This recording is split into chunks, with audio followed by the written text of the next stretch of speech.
Hello, how's it going? We're in a really amazing place for filming today. It's a small village named Motovun in the central history of Croatia.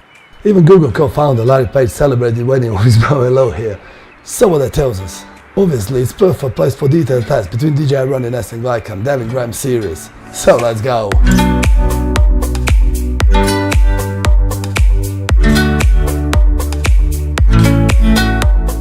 Both stabilizers, I'm going to use Canon 1DX Mark II with Tokina 11-16, also two other lenses, Canon 35 1.4L and 50mm 1.2L. The wide angle lens might cover some imperfection of the stabilizer.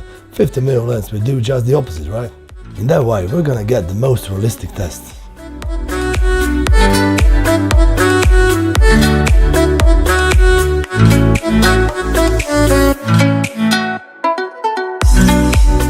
Like Glidecam and many gimbal reviews, I've noticed visible walking movement. But I think the reason for that is an experienced operator walking style and not the gimbal. For transparency of the test, I'm not using Glidecam with Western arm, I travel straight from the hand. I didn't use slow motion in any shot, because that would mask any non-fluid movement.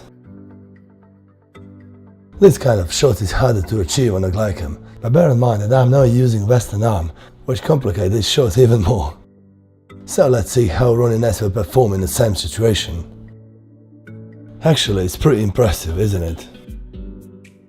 This is my colleague Maro from Maro's Films. He's also performing some gimbal reviews, and obviously he is a well model on some shots. I'll make sure to check out his channel at the end of this video. Here you can notice some left and right micro movements, sometimes characteristic for the Ronin-S, but it's barely noticeable.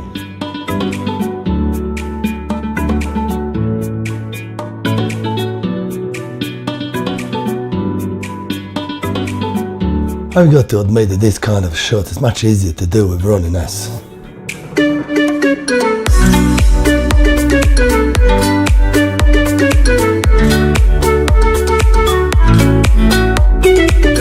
As a steadicam operator for more than a decade, I can tell you Glidecam is still a little bit more fluid and feels more natural, but Ronin-S is much easier to use, and I believe it's going to be first choice for beginners and for those who are not familiar with steadicam. On the other hand, beginners should take in consideration that for mastering Glidecam you'll need plenty of time of practice, but with Ronin-S you'll be able to start right away. Ronin-S is better for driving scenes, we could go on and on. There's no perfect stabilizer, you should choose the right tool for the right job. So what do you think, guys? Which stabilizer are you gonna choose? Please let me know in the comment section below.